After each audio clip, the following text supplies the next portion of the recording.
higher of 25 or 10.5, so therefore 25 is the stamp duty payable. In the last scenario, 170 is 10% of FMV of shares, not exceeding higher of 6 or 11.9, so 0.7% is attracted. In most mergers, 0.7% is the norm or 5%, but in very few cases you hit the 10% ceiling also. And in Maharashtra, you have a cap of 25 crores on the maximum stamp duty payable on case of restructuring schemes. In the 2009 finance bill moved by the then Finance Minister of Maharashtra, in his speech he proposed to do away with the cap, but no notification has been issued deleting that cap till now. So the notification putting a cap of 25 crores yet continues.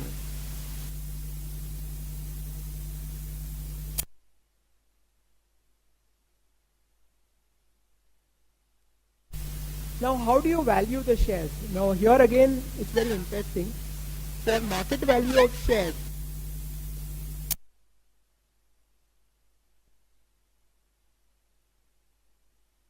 transferee is listed and quoted for trading on a stock exchange.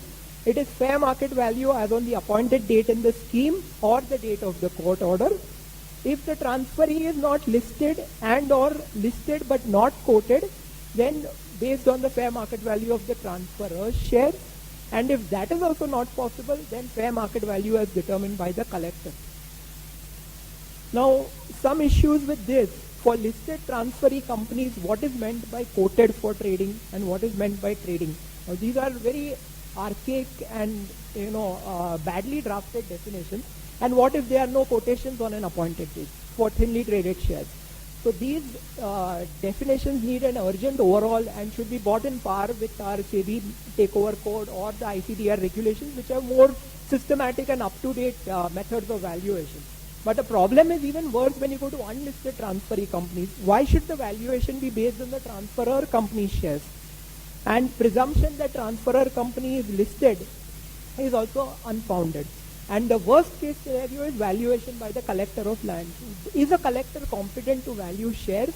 Why not rely on the chartered accountant swap ratio, which has been the basis on which the High Court approved the scheme? So a collector of land is no way competent to value shares. When Supreme Court has said that judges of a court are not competent to sit over a valuation, and they would go by the independent valuer's report in Mir, Mafatlalal or in Hindustan Lever, how can the Stamp Act ask a collector of land to value a company? Is beyond logic. And would you expect him to go into DCF? Would you expect him to go into market capitalization? I don't think he is capable or competent to do that, but that is the law which we have to follow. Now, when you come to Indian Stamp Act, the position is not very friendly as compared to the Maharashtra Stamp Act. And here, the law has more been laid down by case law. And now, few states are taking a cue from that. Let's look at the controversy which we've encountered in the Indian Stamp Act. Hindustan Lever Supreme Court, although under Bombay Stamp Act, did not expressly deal with Indian Stamp Act, said stamp duty is payable on a merger, even if no express amendment to the Stamp Act. After that, there was a division bench decision of Madhu Intra Limited, Calcutta High Court, which said that it is wrong to levy stamp duty as on a merger scheme in the state of West Bengal because there is no express provision in the Indian Stamp Act as applicable in West Bengal. And in the absence of that, anybody who has paid stamp duty as on a merger scheme is entitled to a refund. So this was a very controversial decision of the Calcutta High Court sometime in 2004-05. After that, in 2009, Delhi Towers, Delhi High Court passed a decision that Indian Stamp Act in Delhi does not have a specific provision, yet stamp duty is applicable as on a conveyance. It does not matter whether stamp law provides for it or does not provide. Similar view taken by Allahabad High Court in Hero Motors.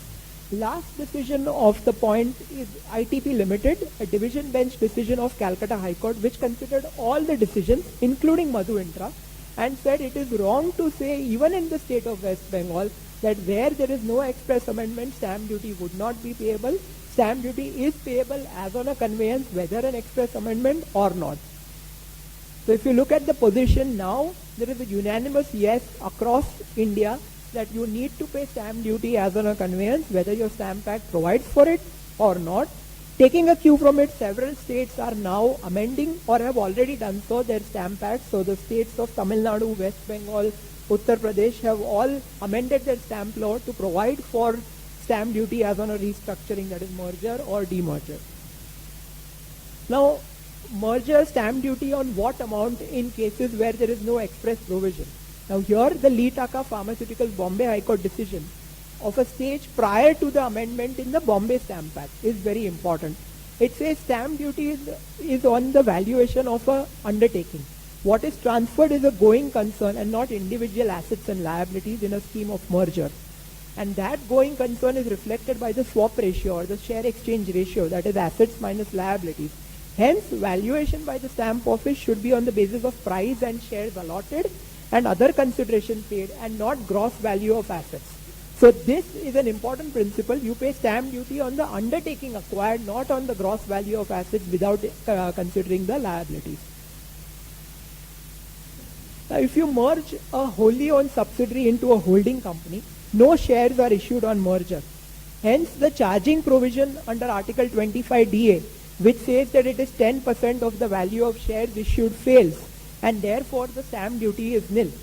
Now, this is one of the plannings which have been resorted to by several companies, especially those in the real estate sector. That is, you buy out the shares of the subsidiary, make it a 100% subsidiary, and then fold it into the holding company. No stamp duty payable on merger. However, this comes with several caveats. That is, you need to look at the capital gains for the seller who is selling the shares. You need to consider the provisions of 5627A for the buyer. That is, if he is buying the shares at below book value, then he would be liable to deemed income in his hands, and any other provisions of any other laws which you need to bear in mind. Subject to that, if there is a merger of a 100% subsidiary into holding company, then because no shares are issued, the charging provision under 25DA itself fails, and hence the 10% limit fails, and therefore no stamp duty as on a merger. Now, in case of interstate mergers, that is companies situated in two different states, separate court orders must be obtained as per the Bombay High Court and Calico Company. Which Stamp Act applies? Both states or that state which transfers the assets and liabilities. So correctly speaking, it is the transferee company state which transfers the assets and liabilities. Again, these are not issues on which there is express clarity. And I am expressing my view, which I believe to be that it should be the transferee company state which is transferring. But we have an avoidance of double tax provision in all stamp acts. So just as we have DTAAs where we have tax paid in one country allowed as a set-off in another country, you have tax paid in one state allowed as a set-off while paying stamp duty in another state. Another issue could be if you have two companies merging in Delhi, but one of the companies, the transferor, has a property in Mumbai. Now when you want to register the property, that is change the registration from company A to company B, you need to take the court scheme to the registrar, sub-registrar of assurances in Mumbai. At that point of time, he would again ask for stamp duty payable as on a property transfer taking place in Mumbai, but give you a set-off for the stamp duty paid in Delhi. Now this, as I mentioned in the beginning, that there is often a slip between the cup and the lip. It's very easy to understand but very difficult to implement, because when you go to the registrar, all hell breaks loose. And it's not so simple. It all depends on how lucky you are, how well you presented your case, and other factors which may apply, which can give you a set-off. Because in several cases I have heard that people have encountered problems in claiming set-off for intra-state transactions, because registrars are not willing to give set-off for the stamp duty paid in another state. In case of a demerger or a reconstruction, it would be the same position as that of a merger. Express amendment now made in Maharashtra for demerger under Article 25DA and conveyance definition. So cases discussed for merger under Indian Stamp Act would also apply for demerger. Rajasthan is one of the states which has made an amendment for merger but not for demerger. So would the concessional stamp duty be available for demerger? Looking at principles of beneficial construction, answer should be yes. However, again, you may encounter practical problems on ground reality where they may say merger is specific and demerger is specific. So I'm not going to give you the benefit of one for the other. Coming to slump sales or itemized sale of assets. Now, merger involves a court process and is very time consuming and cumbersome. And therefore, slump sales many times are looked upon as beneficial and quicker to achieve. What happens in a slump sale is you sell an undertaking for a going concern by passing an ordinary resolution under the 56 Companies Act and by passing a special resolution under the 2013 Companies Act. If it's a listed company, you need to pass a postal ballot resolution. Now, under income tax, we also have 50B, levying a specific charging provision, or rather a charging mechanism for slum sales. What often happens for stamp duty payment is you need to bifurcate the asset which you have bought, that is the undertaking, into movable and immovable. Because if you look at it as what you bought is an undertaking as a whole, but you can't pay stamp duty on the whole. You need to bifurcate what is movable, what is immovable. Fortunately, the Income Tax Act Explanation 2 to 242C clarifies that bifurcation of movable and immovable for the mere purpose of stamp duty and registration will not vitiate the concept of a slum sale. So it yet remains a slum sale. Again, stamp duty on movables at 3% if you have a conveyance for them, and for immovables at 5, 4 or 3% depending upon the class of property. Here, one of the practical difficulties which has been encountered is that the registrar in several cases is treating the slum sale as a slum sale of an undertaking being a movable property and asking for stamp duty at 3% on the entire consideration without bifurcation. So even if you are not executing a conveyance for the movable property, he says pay me stamp duty at 3% on the entire value, the consideration which you are paying under the undertaking. Not a very correct view. If you look at the bifurcation between agreement to sale, that is agreement to slum sale, and conveyance. So if you make a conveyance for slum sale, what he is saying is correct. But if it is a mere agreement to slum sale, then you cannot ask 3% on the entire. It should only be on the movable part, and on the immovable part, and on the movable it is delivery and possession. But this has been a practical problem which several people have encountered. In addition, the slum sale agreement attracts stamp duty as on an article creating a monetary right, title or obligation under 5H, that is 0.1% up to 10 lakhs and 0.25% if it exceeds 10 lakhs. But the registrar's view is 3% on the entire, as if it's a movable undertaking. Now here, an interesting scenario. Do you pay stamp duty after reducing liabilities, or do you pay on the gross value of assets? We looked at Lee Taka, where Bombay High Court has said it is on the net value of the assets. And we've had a good experience on this. There was an undertaking which consisted of land and liabilities and some other assets. The land's ready reckoner value was 10 crores and other assets were 1 crore. So total assets under the balance sheet, market value of assets was 11 crores. Liabilities appearing in the balance sheets were 10 crores. Consideration was 1 crore. The document was adjudicated, the slum sale document, and it was treated 11 minus 10, and stamp duty was paid at 5% as on an immovable property at 5 lakhs. So it was 5% on 1 crore and not 5% on 10 crores. That is not on the gross, but after reducing the liabilities on the net, the adjudication was done and stamp duty was paid. And this is a recent experience which we had just a few months ago. So that's been a good thing, that stamp office also understands in some cases that you have to reduce liabilities. You can't just levy 5% on 11 crores. Now there is an interesting notification of the Governor General of 1937, that is prior to independence, which says that there is no stamp duty, so nil stamp duty, if transfer takes place between a 100% holding company and a subsidiary, or at least 90% of the subsidiary is held by the holding company, or between two 90% subsidiaries of one holding company. So three scenarios: transferor owning at least 90%, parent company and 90% subsidiary, or two 90% subsidiaries of the holding company. Now this is a 1937 notification, and the question arises, is it yet valid after independence also? Delhi High Court in Delhi Towers 2009 had an occasion to consider the validity of the 1937 notification, and they have said after independence the government has not repealed this notification. Some states have repealed this notification, therefore in those states this is no longer valid. But in the states which have not repealed, this yet subsists and is invalid. Delhi was a state which had not repealed, and therefore they upheld the notification in Delhi. Subsequently, Delhi has passed a notification repealing the 1937 notification. Hence, in Delhi, no longer valid. But states like Tamil Nadu, this yet continues, and we have taken advantage of it and registered properties at nil stamp duty. Maharashtra, being Maharashtra, was one of the first to repeal this, so therefore no benefit available in our state.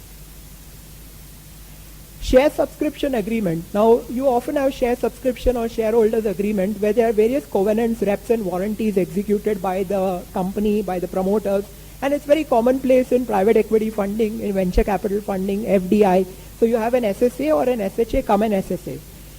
Here, it would be an agreement creating a right title obligation having monetary value, and if it is up to 10 lakhs, then it is 0.1%, and if it is above 10 lakhs, then it is 0.25%. So under Article 5 agreement, earlier we used to pay 100 rupees stamp duty, but now there is a controversy over 5HA or 5HB, and this would be covered by 5HA. So you pay 10 lakhs, 0.1%, above 10 lakhs you pay 0.25%.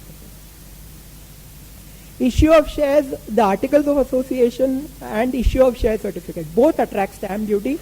It is 0.2% of the share capital, subject to a maximum of 50 lakhs and payable at every increase in authorized capital. In case of issue of share certificate under Article 17 of the Maharashtra Stamp Act, it is 0.1% of the value of the share, even including the premium amount. Now this is a very important thing to bear in mind, that in Maharashtra even the premium is included. So face value 1 lakh plus 1.5 crore premium, you pay stamp duty at 15,100, not just on the 1 lakh. There are several states across India where the stamp duty is yet 1 anna, 2 anna, or even a pittance like that, or it may be only on the value, and there is no clarity whether it includes premium. In these states, the view being taken is value means face value, but Maharashtra has included an explanation that value includes the premium or any other sum by whatsoever name called, etc. So although 5627B of the Income Tax Act may prevent you from charging premium, stamp duty encourages you to charge premium and pay stamp duty to them. Now what about a takeover or a transfer of shares? As we looked at in the beginning, transfer of shares is governed by, or a deed evidencing transfer of shares is governed by the Indian Stamp Act and not by the Maharashtra Stamp Act, because it is covered by the union list. Here, stamp duty is at 0.25% on the transfer deed, irrespective of where you executed, Maharashtra, Gujarat, Punjab, because it's under the Indian Stamp Act. No stamp duty if shares are in a dematerialized format. Now demat is possible even for private limited companies, even for unlisted companies. It's a myth that demat is only possible for listed companies. So if you get your private limited company shares dematerialized, then transfer it, there's no stamp duty payable. But if you have a share purchase agreement, then that would also attract stamp duty. Now, if there is just a share transfer deed, then it does not attract stamp duty if it is in demat. But if you execute a share purchase agreement, which is commonplace in several PE funding or FDI cases or foreign takeovers, then Article 5HA4 provides stamp duty at 0.25% on an agreement creating obligation, right or interest, and you pay stamp duty if it exceeds 10 lakhs at 0.25%. 5HB provides stamp duty only on 100 rupees if agreement is not otherwise provided for. Question arises, does this fall under 5HA4 or 5HB? Correct view would be 5HA4. However, practically what several people are doing, and I'm not endorsing that view, I'm just saying what several people are doing, is paying under 5HB and saying, if at all the agreement gets impounded, we'll pay duty with penalty at 2% per month and set it right then. Why have an outflow today? 100 rupees is good enough. Because you can always set right an unstamped or an inadequately stamped instrument by paying penalty at 2% per month, subject to a cap of twice the sum involved. So even if you want to introduce it as evidence in a court of law and the court says it is inadequately stamped, you can always make good the deficient stamp duty with penalty. So that's a view being endorsed by several people. Let's go under 5HB because there's no clarity and pay as per that. Does it amount to stamping the same instrument twice? So if I pay 0.25% on a share transfer deed form under the Companies Act, then and I pay again on a share purchase agreement, is it not the same instrument which is being stamped twice? Answer is no, because they are two separate instruments. You may have a share transfer deed and you may not have an SPA. Then you pay only under the share transfer deed. But if you have an SPA in addition to a share transfer deed, then you are exposing yourself to this additional liability also. Now here again, it's important to look at the wordings of the SPA. If it is drafted in the form of a conveyance and not an agreement, then again you need to go back to the conveyance article of 25 and look at 3% stamp duty. But most SPAs are drafted as SPAs, that is an agreement which under transfer of property does not create an automatic conveyance. So there's a very thin line of difference here which you need to bear in mind, and if you follow the majority view which is being taken is pay 100 rupees and then set it right when you want to admit it in a court of law. Now somebody asked me this question in the tea break, that what if I'm a private limited company whose shares are being sold, 100% is being sold, and the only asset of the private limited company is immovable property, say a flat or land. Do I pay stamp duty as on a conveyance at 5%, or do I pay stamp duty as on a share transfer deed at 0.25% under Indian Stamp Act? Can the revenue probe substance by disregarding the legal form? And can the revenue say that a shareholder's shares have interest in the company's assets indirectly? Answer is no. If you look at the Supreme Court decision under income tax in Bachcha Gasdar, very old decision where the Supreme Court has said that a shareholder has no interest in the company's property. His only right is to vote and to get dividend and to get copies of the balance sheet. He cannot claim an indirect interest in the assets of the immovable property of the company. Therefore, shares do not tantamount to an indirect interest in the property. And a recent decision of the Karnataka High Court under income tax in Boruka Engineering. Now, Boruka Engineering has an interesting background to it. The AO, the CIT and the tribunal on similar facts held that this amounts to an indirect transfer of immovable property, and therefore you have to pay tax as if it is a transfer of immovable property. The Karnataka High Court said while probing substance, you cannot disregard legal form. There are two options available to a shareholder and a company. A, the company sells the flat, gets the money, distributes it to the shareholder and pays capital gains tax and dividend tax. B, the shareholder sells the shares and gets the money directly in his hands and only pays capital gains. Just because the first option gave more tax to the revenue, it does not mean that the second one is invalid. So that decision will assist you even in stamp duty, that in the absence of any provision under the Stamp Act which looks through such mechanisms, and of course our Vodafone decision of look at and look through, you cannot treat it as if it is a transfer of immovable property, and it will only be a sale of shares attracting 0.25%. Most of the flats in NCPA at Nariman Points are structured through company structures, for the simple reason that in NCPA there is a very high unearned increase premium payable to the collector because it is on collector land. To avoid that, what is done is that the shares are only transferred and the company continues to be the owner of the property. The collector a few years ago woke up to this and said, give me my pound of flesh even on such basis, which was challenged. I don't know what is the ultimate outcome of that, but in the stamp law it is very clear in my view that you will only pay 0.25% and not 5%. Now, partnership is a very popular form of doing business both in Maharashtra as well as across India. Here, Article 47 lays down the method of stamping up deed of partnership. If no capital is brought in the partnership, then it is only 500 rupees. If share in the firm is brought in cash up to 50,000 rupees, in excess of 50,000 rupees, it is 1% subject to a maximum of 5,000. If share in the firm is brought in as property, then it is same as on a conveyance on the market value of property. So if you introduce immovable property in class A, it would be 5%. Retirement and dissolution of the retiring partner taking back the property is not the same as the one introducing the property, then it is as on a conveyance.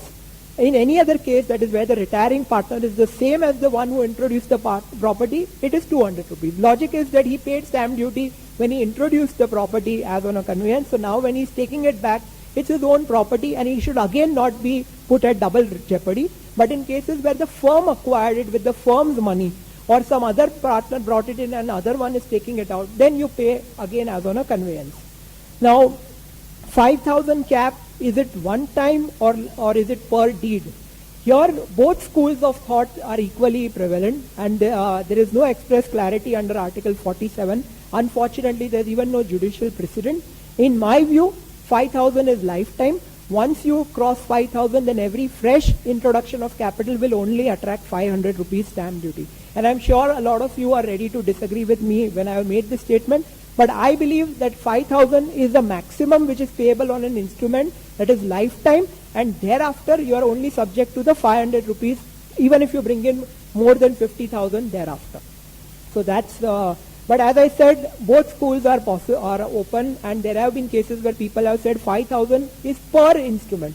So Per instrument you look at a cap of 5,000 and not a lifetime of a firm. Now, if it is an admission come a retirement deed, that is one partner is coming in and one is going out, do you pay duty on the gross amount by incoming partner or net of withdrawals on outgoing partner, or you pay on net?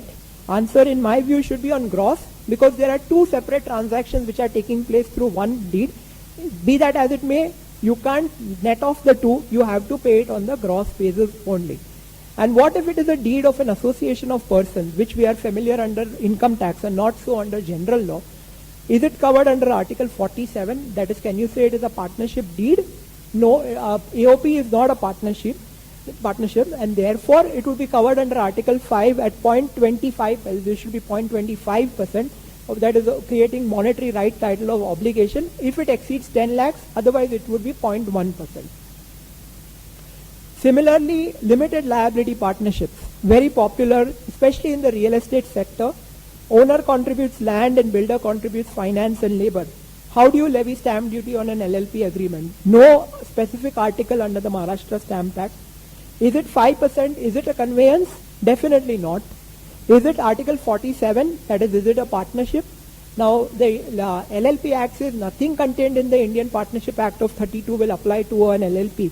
Therefore, an LLP and a partnership are not the same. It is only the Income Tax Act which has specifically equated them to be the same. There is no such provision found under the stamp law. Therefore, again, 0.25% under Article 5HA or 0.1%, whether 10 lakhs or more, that needs to be, in my view, the basis of taxing a LLP agreement with stamp duty. Now, partition under Article 46, instrument of partition, one of the instruments which have attracted maximum controversy for no rhyme or reason. Again, a case of there being a slip between the cup and the lip. Now, what happens in an instrument of partition? Co-owners separate of a property, they separate and they divide the property amongst themselves. It also includes an arbitration award ordering a partition. If distribution is made amongst other than co-owners not having an interest in the property, then it is not a partition. So the essence of a partition is that all the persons giving and taking must have an interest in the property. To give an analogy, in the case of G. Lakshmi Narayanan, a Madras High Court decision, a father distributed self-acquired properties amongst 4 daughters. So it was said that the daughters never had an interest in the properties, therefore it is not a partition, it is at best a settlement. So for a partition, person giving and person getting both must have an interest in the property. Now, partition is also very popular when you look at HUFs. And now with the Hindu Succession Act, Amendment Act of 2005, with daughters having a right in the father's HUF and having a right to claim partition, the number of partitions of HUFs have gone up by the day. Now, a way of doing a partition is also through an instrument of partition. And one of the questions which arises is how do you pay stamp duty on it? It is 2% of the market value of the separated shares of property. And separated share has been defined to mean the largest share remaining after partition is that from which the other shares are separated. A very clumsily drafted wording which causes a lot of confusion. Largest share remaining after partition is that from which other shares are separated. So let's look at an example. There are 4 members in an HUF. On partition, father took away 3/4 of the property and the balance 1/4 was divided amongst the other 3 parties. Do you pay stamp duty on 3/4, that is 1 minus 1/4, or do you pay stamp duty on 1/4, that is 1 minus 3/4? The correct view is separated share means 1 minus 3/4. That is, you take away the largest share, what is left behind, you pay stamp duty on that at 2%. And this view has also been upheld by several high courts, such as Venkatapati Naidu versus Musal Naidu, Madras High Court, and Chelaparam, Andhra Pradesh High Court. However, practical reality, when you go to registrar, there have been several instances of the registrar demanding stamp duty on not on 1/4 but on 3/4. So he says 1 minus 1/4. When this provision was enacted in the Indian Stamp Act in 1899, there is a Law Commission report of then which has explained the analogy and explained the rationale behind separating the largest share and only levying stamp duty on the smaller share. There are numerous decisions across high courts in India, none of Bombay unfortunately, which have again laid down the law that you separate the largest and pay on the smallest. In spite of that, practically, I have encountered few problems where they demand on the smaller share. If all are equal, matter is very easy. You reduce any one share, it does not matter what you remove. So in our example, if 1/4 went to each person, you just do 1 minus 1/4, pay on 3/4, because all are equal. But in a case of unequal partition, largest share should be removed and pay on the balance. Now settlement is one of the articles which are not that popular, but which is often invoked by the revenue department. It is not a will, so it's a non-testamentary disposition. So if it is a will, it is not a settlement. For distributing property amongst his family, other members for whom he wishes to provide and who are his dependents. Stamp duty as on a conveyance, that is 3 to 5% on the sum settled, or FMV of the property settled. It becomes very important to bear in mind what is a settlement and what is a gift. One view which was expressed by the Bombay High Court in Louis Furtado, that if the intention is to make a provision for the grantee, then it is settlement. Otherwise, it is a gift. But that again is a very thin line, and we'll look at why it becomes important. Because in case of gift between family, you have a concessional stamp duty of 2%, whereas in settlement, even for the family, the stamp duty is 5%, 4 or 3%. Gift, all gifts are leviable with stamp duty as on a conveyance. So again, in our immovable property example 543. However, if it is gifts to a family member, then it is lower of the conveyance rate or 2% of the FMV of the property gifted. So in case of immovable property in a class A property also, you can have only 2% stamp duty. Now what is family is very important. Spouse, that is husband, wife, brother, sister, lineal ascendant and descendant of the donor. Not as wide as section 6(1) of the Companies Act or explanation to section 56(2)(7) of the Income Tax Act. Definition is very restrictive and will only cover those who are governed by the explanation of what constitutes family. For instance, cousins are not covered, and hence a gift by a cousin brother to another cousin brother would not be eligible for the 2% concession. What is lineal ascendant and descendant? Now this has been a term which is not defined in Stamp Act and not defined in most acts. It means relatives in a linear line, in a straight line. A grandfather, a father, a son would constitute a lineal descendancy, and from the son upwards it would constitute a lineal ascendancy. Similarly, a grandmother, a mother and a daughter would constitute an ascendancy or descendancy depending upon which way you look at it. What if it's a grandmother, mother and son, that is combination of male, female? Would they constitute ascendancy, descendancy? Answer is yes. Lineal ascendancy, descendancy has nothing to do with the gender of the persons involved. All it requires a common ancestor, whether male or female, from which you are looking up and down.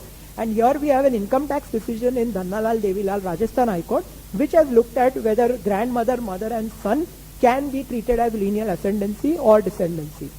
What about adopted children? Can you say they are lineal descendants? There's no clarity on that, and if you look at it correctly, they would not be treated as lineal descendants because there is no common pool from which they have come. However, under the estate duty law, there is a decision of the Andhra Pradesh High Court in Nalli Lakshmi Narayanan, where they have said in the absence of any express prohibition, adopted children also constitute lineal descendancy.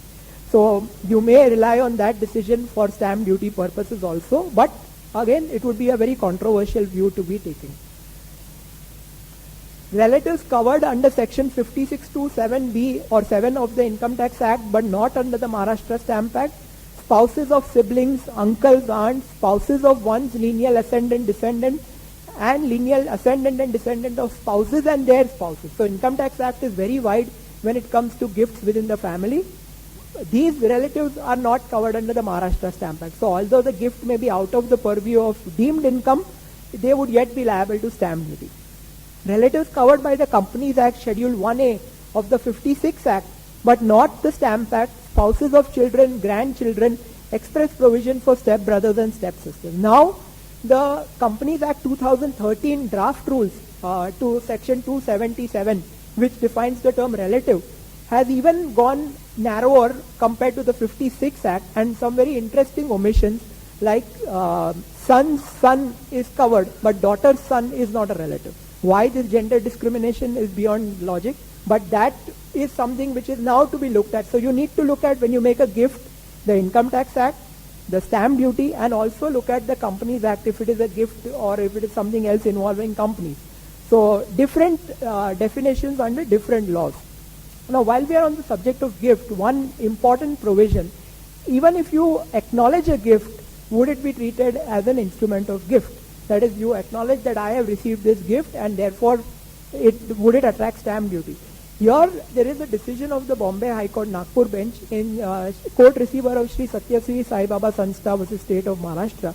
There, what happened is that a person made a gift to the Sai Baba Sanstha, and the Sanstha, it was a gift of movable property, and the Sanstha said, I received the following, thank you.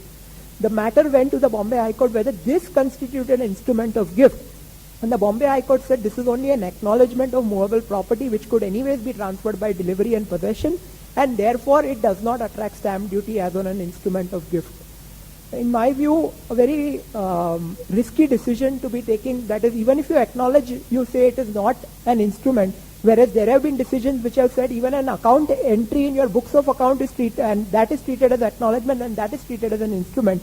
So when you acknowledge a receipt of movable property and to say it is not an instrument of gift is quite aggressive view. But that is the view of the Bombay High Court, and this is a 2000-2001 decision, and after that there have not been any contrary decisions which have overruled this. So today in the state of Maharashtra, you can rely on this decision.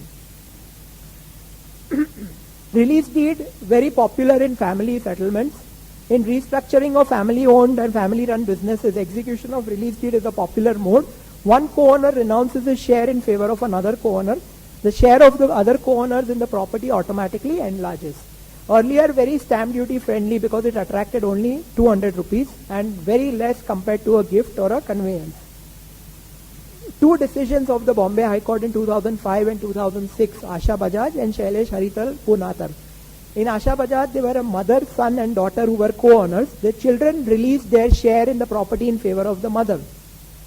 High Court said this is not a conveyance and therefore liable to stamp duty as on a release deed of 200 rupees. In Shailesh Punatar, sister and brother were co-owners in mother's property which they received under a will of the mother. Sister released her interest in favor of the brother. Again, High Court said this is not a conveyance, this is only a release deed liable to be stamped as on a conveyance, and therefore release deed stamp duty is only 200. To plug this loophole, because the state was losing a lot of revenue, they introduced amendments to Article 52 dealing with release deed. Stamp duty at 5% on the market value of the property released. But then they felt this was getting too harsh, so they came out with a proviso. If it is release of ancestral property to siblings, parent, spouse, children, grandchildren and legal heirs. So here the family definition is much wider compared to gift. Then the stamp duty is only 200 rupees. So two important conditions. A, it must be ancestral property. B, within defined relatives. Then stamp duty is only 200 rupees. In all other cases it is 5, 4 or 3% of the fair market value of the property. So we come to an important question, what do you mean by ancestral property? And that has not been defined under the Act. One view to look upon it as ancestral property generally means is received from common male ancestor up to 3 degrees. So grandfather, father and son, or even great-grandfather. 3 degrees of receipt constitutes a ancestral property. What if a father receives a property from a son? Is that ancestral property? Here Punjab and Haryana High Court under the Stamp Act as applicable in Indian Stamp Act in Harendra Singh has taken a view that is not ancestral because it is the son's self-acquired property which father is receiving. So release deed of that would not be ancestral property. What about property received inherited by a male from his father, grandfather, great-grandfather? Is that ancestral property? Here the answer is yes. The Punjab and Haryana High Court in Hardyal Singh has recently taken a view that yes, it constitutes ancestral property. A word of caution when we look at release deed of ancestral property, there are several touts available in Maharashtra which are willing to get any property within family stamped as ancestral property within the defined relatives under 200 rupees, and they give you an assurance that they can do it. I would strongly urge you not to go through this route because it is only the defined relatives who are covered within that, and ancestral has a much wider meaning. It is not any property under the sun which is ancestral. Just today, a client of mine has come across to me that I have got a guarantee to get it stamped at 200 rupees. I said, all the best, but please be aware that there is a reopening provision even under the Stamp Act, just as we have under the Income Tax Act. And if you get into the purview of that, again, you will have penalty, interest, and other proceedings, which would be very unpleasant. So please be very cautious that what is ancestral and whether it is defined relatives only. Transfer of actionable claims, Section 130 of the Transfer of Property Act says can be transferred only by way of a written document. If you have a written document, you require stamp duty. These being movable in nature would attract only 3%.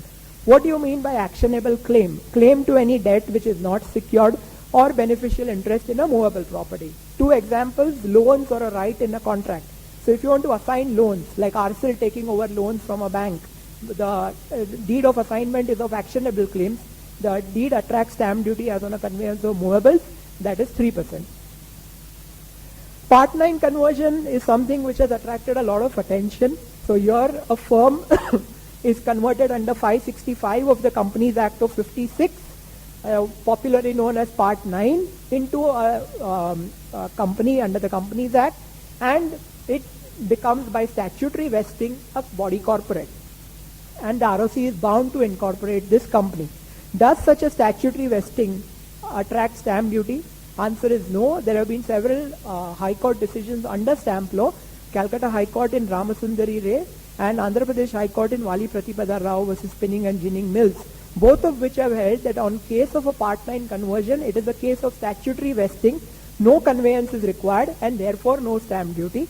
Same ratio given by the Bombay High Court in Textile Engineering, although under the context of Income Tax Act, but that is also applicable for stamp law. Does such a view also apply to conversion of firm company into an LLP?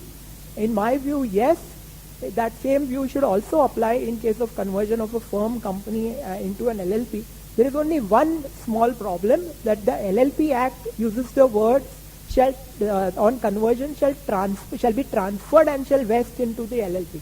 Now, looking at the words transferred, can the stamp office take a view that since the Act itself says that the firm's property will be transferred and vested into the LLP, it is a case of requiring a conveyance and hence you need a stamp duty on the conveyance? I think the word transfer should be read in context with the overall wordings appearing in Schedule 2, 3 and 4 of the LLP Act. It is a case of statutory vesting similar to 565 of the Companies Act. I think in their over-enthusiasm they have added a word transfer, but if you look at it in the overall context, it should not attract stamp duty, but not as free from doubt as under case of a conversion of a firm into a company. Wills and family settlements. Now, no stamp duty is payable on a will. One of the biggest myths propounded by our movies is that a will always is on a stamp paper. A will could be a handwritten on the back of an envelope. For all you care, it could be a one-liner saying, I hereby bequeath everything to my wife, and you just need two witnesses who have seen you attest that. You don't need a stamp paper, you don't need to register it. It is only optional to register it, but stamp duty is definitely not payable. What about a family settlement? Now, what often happens in India is that most businesses are owned by families, and that is also the case if you look at it internationally. According to surveys, 75% plus of all businesses are owned by families, whether large, small or medium. Now, if there are disputes between the family members as to properties, as to rights in assets, etc., then they need to settle them. If an instrument brings about a family settlement, that is, it says that this right was owned by A and it is now hereby transferred to B, then this is a family settlement attracting stamp duty as on a conveyance of movable or immovable property as the case may be. But if it only records what has already taken place, saying that this was already done and we are now putting it on true perspective, then the terms and the recitals of the family settlement do not require registration.